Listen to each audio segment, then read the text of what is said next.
हरे कृष्णा, राधे राधे।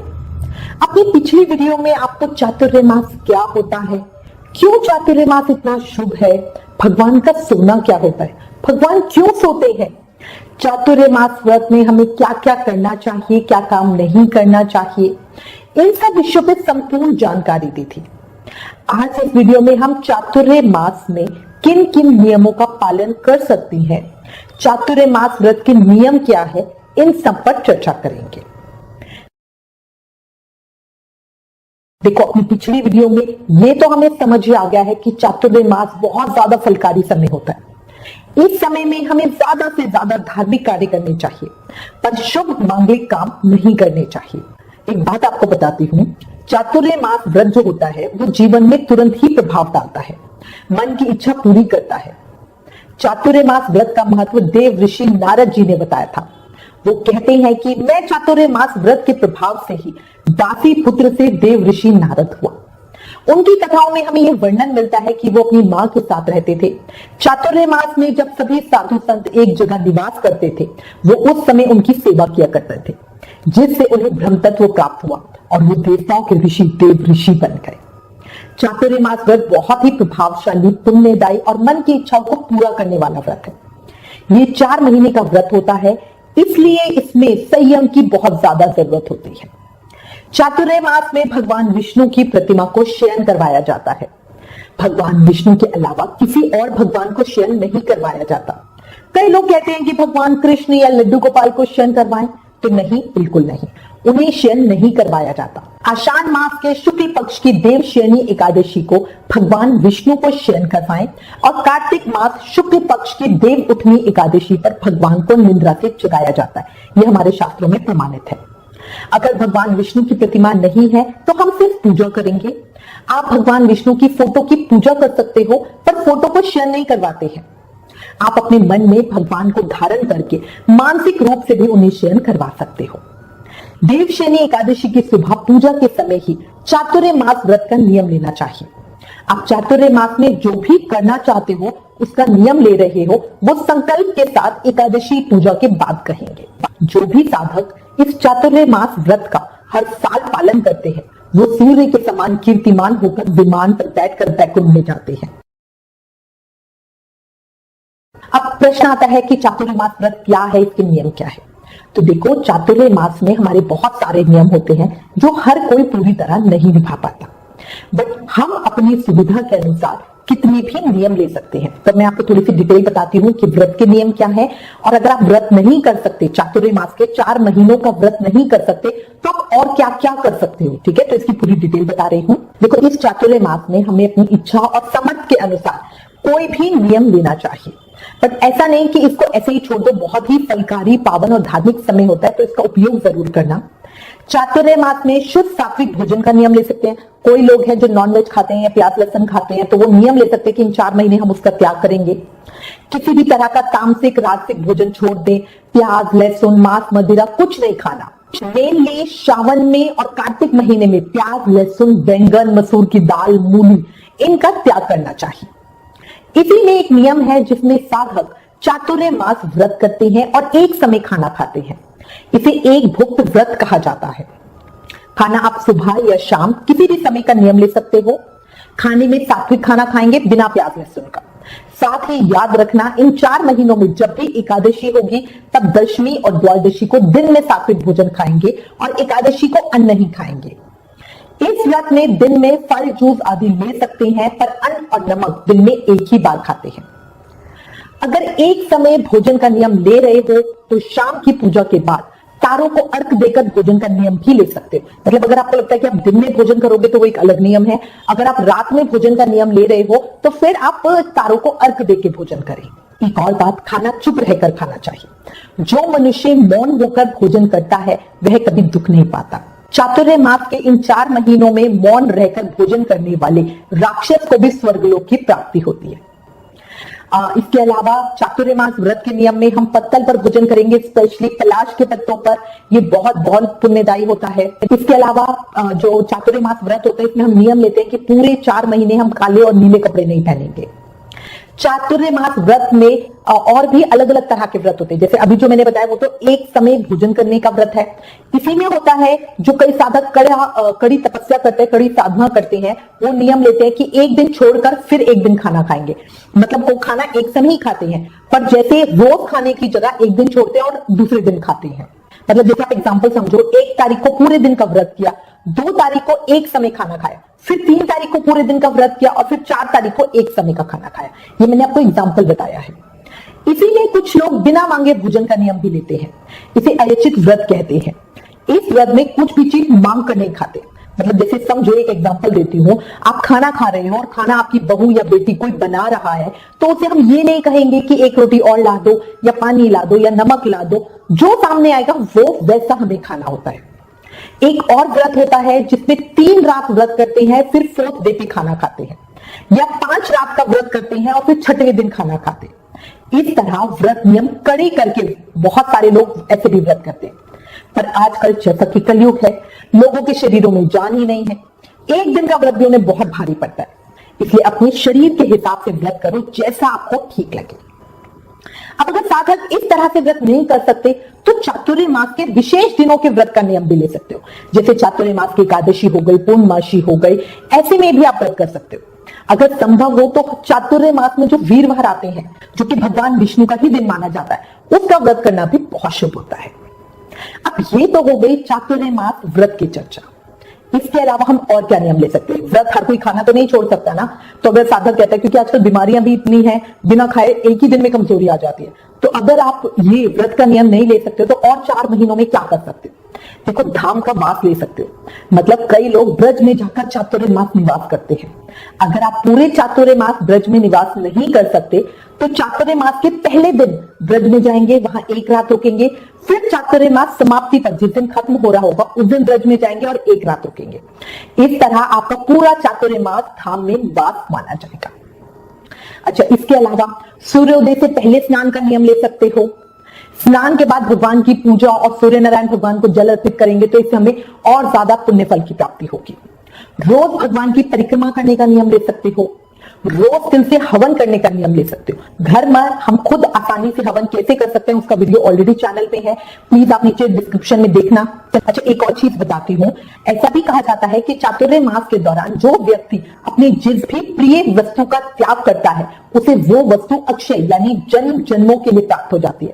जैसे किसी को आलू बहुत पसंद है तो वो आलू का त्याग करते हैं, पर जैसे किसी को आम बहुत पसंद हो तो वो आम का त्याग करे तो वो मान्य नहीं होगा, क्योंकि चातुर्मास का जो समय होता है इसमें आम आते ही नहीं है। ठीक है, तो आप बोलो मैंने आम छोड़ दिया, तो नहीं, वो आपने छोड़ा नहीं है, वो आता ही नहीं है, तो इसे आप क्या खाओगे? तरबूज का त्याग करना चाहो तो तरबूज तो इस सीजन में आता ही नहीं है। आपको त्याग ऐसे चीज का करना है जो आपको बहुत पसंद है और आप उसको छोड़ना, आप उसको इस व्रत के लिए छोड़ रहे हो। अच्छा, इसके अलावा और क्या कर सकते हैं हम? अपनी रोज की माला जितनी भी आप करते हो उससे ज्यादा माला करने का नियम ले सकते हो। ज्यादा से ज्यादा नियम से भजन कीर्तन करो, ये बहुत बहुत अच्छा होता है। चातुर्मास व्रत में हम ब्रह्मचार्य व्रत का पालन करने का नियम ले सकते हैं। जो ब्रह्मचार्य व्रत का पालन करता है वह बलशाली, यशस्वी और लक्ष्मीवान होता है। चातुर्मास में तेल का त्याग करें, शरीर पर मतलब तेल नहीं लगाएं, और चातुर्मास के समापन पर तेल का दान करें। रोज नियम से भगवान को गूगल की धूप और दीप अर्पण करने का नियम ले सकते हैं। कुछ लेडीज हैं जो डाउन होती हैं, उस समय भी नियम है तो आपकी जगह पे वो कार्य कोई और करेगा। नियम का मतलब है वो हमें रेगुलर काम करना है। जो मनुष्य इन 4 महीनों में मंदिर में झाड़ू लगाते हैं, मंदिर को धोकर साफ करते हैं, या जो मनुष्य देव मंदिरों में रंगीन बेल बूटे बनाते हैं, उन्हें 7 जन्मों तक ब्राह्मण की योनि मिलती है। तो आप ऐसा कर सकते हो, नियम ले सकते हो, रोज मंदिर में जाओ, वहां सफाई करो, जो बर्तन वगैरह रखे होते हैं उनको मान सकते हो, जो मिट्टी के दीवे होते हैं उन्हें एक्स्ट्रा साफ कर सकते हो। मतलब जैसे भी वहां की देखरेख होती है उसमें आप मदद कर सकते हो। अगर ऐसा पॉसिबल ना हो और आपके घर के पास कोई गौशाला हो तो वहां जाके सेवा कर सकते हो। अच्छा, इसके अलावा भगवान विष्णु को पंचामृत यानी दूध, दही, घी, शहद और मिश्री से स्नान करवाने का नियम ले सकते हो। इसके अलावा हम रोज दान का नियम ले सकते हैं। नियम से हर दिन कुछ ना कुछ चीज दान जरूर करें। खाना हो गया, कपड़ा हो गया, अन्न, पैसा, बिस्तर, चप्पल, कुछ भी, मतलब कुछ ना कुछ हम रोज दान करेंगे। जो चीज एक बार दान दी है वो फिर से भी दे सकते हैं। ऐसा नहीं कि अगर मैंने मतलब गेहूं मैंने दान कर दिया तो मैं फिर इन 4 महीनों में गेहूं नहीं दे सकती, नहीं, मैं दोबारा भी दे सकती हूँ, मैं रोज गेहूं भी दे सकती हूँ। मतलब वो डिपेंड करता है, दान करना है रोज। ऐसा बिल्कुल भी नहीं है कि हर रोज हमें अलग अलग चीजों का दान करना है। कई लोग रोज दूध के दान का नियम लेते हैं। ये दान आप ब्राह्मण को या जरूरतमंद किसी को भी दे सकते हो। अच्छा, दान में कितनी क्वांटिटी में चीज दें ये पूरी तरह से आपकी सामर्थ्य के ऊपर है, आपका बजट जितना हो। इसके अलावा रोज भगवान को तुलसी अर्पण करने का नियम ले सकते हो। रोज तुलसी पूजा तो देखो हम करते ही हैं, पर अगर कोई ऐसा साधक है जो रोज सुबह शाम दोनों समय तुलसी पूजा नहीं करता, दीप अर्पित नहीं करता, तो उसका वो ये नियम भी ले सकता है। याद रखना, रोज तुलसी पूजा नियम में हम रविवार को पूजा नहीं करेंगे और ये नियम का खंडन नहीं माना जाएगा। इसके अलावा हम रोज पीपल की पूजा का नियम भी ले सकते हैं। जो मनुष्य देव शनि एकादशी से लेकर कार्तिक महीने तक रोज पीपल के पेड़ की और भगवान विष्णु की पूजा करता है उसको विष्णु लोक की प्राप्ति होती है। पर इस नियम में भी याद रखना, रविवार को पीपल की पूजा नहीं होगी, बिल्कुल नहीं होगी। और आप ये मत सोचना इससे नियम का खंडन माना जाएगा, नहीं, ये भगवान ने ही हमें मना किया है। इसके अलावा हम रोज भगवान का चरणामृत पीने का नियम ले सकते हैं। रोज सुबह ठाकुर जी को स्नान कराएं, उसके बाद जो जल होता है उसको पिए, उससे अपना दिन शुरू करें, ये नियम भी आप ले सकते हो। इसके अलावा देखो, एक मंत्र तो हम जप कर रहे होते हैं, जो हमारा गुरु मंत्र होता है या जो हमारा दीक्षा मंत्र है या जो भी हम मंत्र जाप कर रहे होते हैं, इसके अलावा रोज एक माला हम गायत्री मंत्र जाप की भी कर सकते हैं। गायत्री मंत्र आप अपनी तुलसी की माला पर भी जाप कर सकते हो। इसके अलावा रोज नियम से पुराण या शास्त्र पढ़ने का नियम ले सकते हैं। रोज भगवान की कथा सुने, इससे गंगा स्नान का फल मिलता है। इस चातुर्मास अपने से बड़ों के पैर छूने का नियम ले सकते हो। इस नियम में जब भी आपको कोई परिचित बड़ा बाहर मिलेगा तो आप उसके पैर छुएंगे। अगर आपके परिवार में कोई बड़ा है तो सुबह शाम उनके पैर छुएंगे। जैसे मान लीजिए मैं अपनी सास के साथ रहती हूँ, तो इसका मतलब ये नहीं कि मैं हर समय उनके पैर छूंगी, मैं सुबह उठ के आऊंगी तब उनके पैर छूंगी और शाम को सोने जाऊंगी उससे पहले उनके पैर छूंगी। चातुर्मास में जमीन पर सोने का नियम ले सकते हो कि 4 महीने जमीन पे ही सोएंगे। कई लोग इस समय में चप्पल ना पहनने और बाल ना कटवाने का नियम लेते हैं, पर यह पूरी तरह से साधक के ऊपर है, क्योंकि 4 महीने तक ये नियम निभाना वाकई बहुत मुश्किल होता है। चातुर्मास के ये 4 महीने महाफलकारी हैं। इस समय में किसी की निंदा ना करें, चुगली ना करें, झूठ ना बोले, बुराइयों से बचें। चातुर्मास में किसी को झूठ बोलने से या लड़ाई झगड़ा करने से या बुरे शब्द कहने से, है ना, वो बहुत खराब होता है। इससे हमारा जीवन से वैभव की समाप्ति होती है। चातुर्मास व्रत में त्याग का भी बहुत महत्व बताया गया है। अच्छा, जैसे आपने दूध और दही छोड़ा है तो ऐसा कहा जाता है कि उस व्यक्ति को मृत्यु के बाद गोलोक की प्राप्ति होती है। इसके अलावा उसके वंश की हमेशा वृद्धि होती रहेगी। जो लोग नमक का त्याग करते हैं, मतलब पूरे 4 महीने नमक नहीं खाएंगे, उस व्यक्ति की सभी मनोकामनाएं पूरी होती है, उसे अपने किए गए किसी भी काम में सफलता जरूर मिलेगी। एक और मान्यता है, जो लोग चातुर्मास के दौरान गुड़ का त्याग करते हैं उनकी वाणी में मधुरता बढ़ जाती है। मुझे लगता है ये त्याग आसान है। जैसे तेल, दूध का, दही का त्याग थोड़ा सा मुश्किल है, ये नमक का त्याग तो बहुत ही मुश्किल है, खासकर इस कलयुग में 2 दिन भी ना खाओ तो बीपी बढ़ जाता है। इसके अलावा तेल का त्याग करने वाले व्यक्ति को भी शत्रुओं से मुक्ति मिलती है। तेल ना हम शरीर पे लगाएंगे ना खाने में इस्तेमाल करेंगे, तो आप तेल छोड़ सकते हो, घी छोड़ सकते हो। घी छोड़ने वाले व्यक्ति की सुंदरता बहुत बढ़ जाती है। जो इस चातुर्मास में शाक यानी हरी सब्जियां नहीं खाता और चातुर्मास व्रत के अंत में चांदी के पात्र को वस्त्र में लपेट के दान करता है, उसे यश वैभव मिलता है और अंत में शिवलोक की प्राप्ति होती है। अच्छा, इसके अलावा एक और चीज ध्यान रखना, चातुर्मास में हमारे 4 महीने आते हैं। इन अलग अलग महीनों में अलग अलग चीजों का सेवन वर्जित माना गया है। जैसे श्रावण मास में हरी सब्जियां नहीं खानी चाहिए, भादों में दही, अश्विन में दूध और कार्तिक में दाल, ये हमें छोड़ देना चाहिए। ये अगर आप कोई भी नियम व्रत नहीं कर रहे हो तो भी ये 4 चीजें तो हमें माननी ही चाहिए। जो मनुष्य इस व्रत में गेहूं को नहीं खाता और व्रत के अंत में गेहूं का दान करता है उसे अश्वमेध यज्ञ की प्राप्ति होती है। मतलब आपको इस चातुर्मास में सिर्फ गेहूं और उससे बनी चीजें छोड़नी है, बाकी आप सब खा सकते हो, जैसे चावल, बेसन वगैरह। आप जैसे अपने गेहूं को छोड़ा और आपका कोई व्रत नहीं है तो ऐसा नहीं सिर्फ आप रोटी छोड़ोगे, गेहूं से बनी मतलब आटे से बनी ब्रेड होती है या कुछ और चीजें, वो भी आप नहीं खाओगे। ये ऊपर जो मैंने नियम बताए हैं वो साधक को अपनी श्रद्धा के अनुसार लेने हैं और पूरे चातुर्मास निभाने हैं।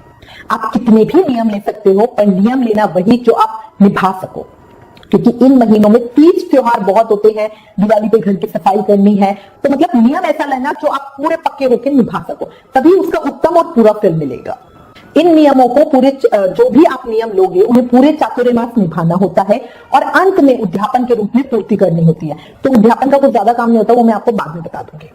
आप कोई भी चातुर्मास नियम ले, उस व्रत के समापन पर ज्यादा अच्छा होता है कि हम 2 गोदान कर दे। गोदान करना हर किसी के लिए संभव नहीं होता, तो आप वस्त्र दान कर दे। अगर ये भी संभव नहीं है तो व्रत की समाप्ति पर ब्राह्मणों को भोजन करा दे, इससे आयु और धन बढ़ता है। अच्छा, एक और जरूरी बात इसको ध्यान रख ले, जो भी आप व्रत का नियम ले रहे हैं वो शुरू करने से पहले एकादशी वाले दिन, जो देवशयनी एकादशी है, उससे संकल्प लेंगे। ऐसा नहीं कि बस ऐसे ही शुरू कर दो, संकल्प लेना और फिर नियम शुरू करना। और संकल्प लेते हुए हम क्या बोलेंगे? हे प्रभु, हे दीनदयाल, हे श्री हरि विष्णु, इस व्रत का संकल्प मैंने आपको साक्षी मानकर लिया है, आप मेरे ऊपर कृपा बनाए रखना ताकि मैं ये व्रत निर्विघ्न संपन्न कर सकूं। अगर व्रत के दौरान मेरी मृत्यु हो जाए तो आपकी कृपा से मेरा ये व्रत पूर्ण माना जाए, ऐसी कृपा करना। इस तरह संकल्प ले। अगर मैंने जो व्रत बोला है, आप जो भी नियम बोले वो बोल सकते हैं। चातुर्मास के इन 4 महीनों में ओम नमो नारायणाय नमः इस मंत्र का जाप करना बहुत अच्छा होता है। पद्म पुराण के अनुसार जो इंसान चातुर्मास में सभी नियमों का पालन करता है, संयम रखता है, उसे पुण्य फल की प्राप्ति होती है, स्वर्ग की प्राप्ति होती है। अच्छा देखो, चातुर्मास में भगवान विष्णु की पूजा का विशेष महत्व होता है, पर भगवान विष्णु के अलावा इस पूरे 4 महीनों के अंदर जो महीना जिस भगवान को समर्पित होगा, हम उस भगवान की आराधना भी जरूर करेंगे। जैसे श्रावण में भगवान शिव की आराधना करेंगे, सावन में रोज शिवलिंग पर बेलपत्र और जल अर्पित करेंगे। अगर आपके घर में परेशानियां हैं तो उनसे निपटने के लिए आप श्रावण महीने में रुद्राभिषेक करवा सकते हो। जीवन में बहुत शांति मिलती है और सभी तरह की बाधाएं खत्म हो जाती हैं। अगर पति पत्नी अपने जीवन में सुख और प्रेम चाहते हैं तो शिव पार्वती की एक साथ पूजा करें। इसके बाद श्रावण के बाद हमारा क्या आता है? भादो। इसमें हम भगवान कृष्ण की आराधना करेंगे। भादो में आता है ना कृष्ण जन्माष्टमी। भादो में ही भगवान कृष्ण और राधा रानी दोनों का प्राकट्य हुआ था। संतान प्राप्ति और संतान उन्नति के लिए इस महीने में भगवान कृष्ण की आराधना पूजा करेंगे। पूरे महीने सफेद चंदन का तिलक लगाएंगे। पूरे महीने गीता का पाठ करेंगे। जो लोग गर्भवती स्त्रियां हैं या जो लोग बच्चा चाहते हैं वो पूरे महीने संतान गोपाल मंत्र या संतान गोपाल स्तोत्र का पाठ करें। फिर इसके बाद आता है, भादो के बाद आता है अश्विन मास, जिसमें भगवान गणेश और मां दुर्गा की उपासना होती है। अश्विन में हमारे नवरात्रे भी आते हैं ना। अश्विन मास को शक्ति प्राप्ति का महीना कहा जाता है। इस मास में मां दुर्गा की उपासना के साथ पितृ शांति कर्म भी किए जाते हैं, मतलब श्राद्ध। मां दुर्गा की उपासना लाल फूलों से करें, लाल चंदन का तिलक लगाएं पूरे महीने। अश्विन शुक्ल पक्ष में रोज दुर्गा सप्तशती का पाठ करने से बहुत लाभ मिलता है।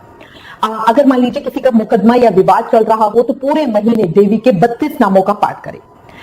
इसके बाद हमारे आता है कार्तिक, भगवान विष्णु और मां लक्ष्मी की आराधना का समय। धन की कमी इस महीने में दूर होती है।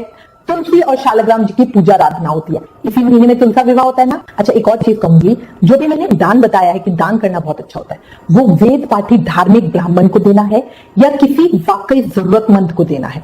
ऐसा ना हो आप किसी आदमी को दान दो और पैसे, आपने दान में पैसे दिए और वो उस पैसे से शराब पिए, फिर घर जाके अपनी बीवी को मारे, तो उस दान का हमें पुण्य फल नहीं मिलता बल्कि नेगेटिव मिलता है। ठीक है, तो इसीलिए कोशिश करनी चाहिए कि दान हमें हमेशा वेद पाठी धार्मिक ब्राह्मण को ही देना चाहिए।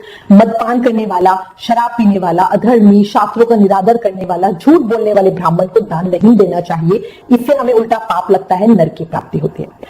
इसी के साथ एक और रिक्वेस्ट करूंगी आपको, जो आप सड़कों पे खाली बच्चे देखते हो, वो बच्चे आपकी सिंपैथी के लिए भीख मांगने के लिए वहां खड़े होते हैं, तो कोशिश करनी चाहिए उन्हें खाने का सामान दे, पैसे कभी ना दे। अंत में कोशिश करें इस चातुर्मास का पूरा फल ज्यादा से ज्यादा शास्त्रीय नियमों का पालन करें और अपने जीवन से सभी तरह की परेशानियों का अंत करें। मैं उम्मीद करती हूँ इस वीडियो में दी गई जानकारी आपके लिए उपयोगी होगी। इससे रिलेटेड अगर आपके पास कोई भी कमेंट या सजेशन है तो प्लीज हमें लिखिए। ज्ञान बांटने से बढ़ता है, इसलिए इस वीडियो को ज्यादा से ज्यादा शेयर करें। अधिक जानकारी के लिए आप हमें फेसबुक और इंस्टाग्राम पर भी जरूर फॉलो करें। अगर आप अपने फोन पर एकादशी व्रत का रिमाइंडर चाहते हो तो एकादशी लिखकर हमें व्हाट्सएप करें 9821025751 पर। Please like, share and subscribe. Thank you. Hare Krishna.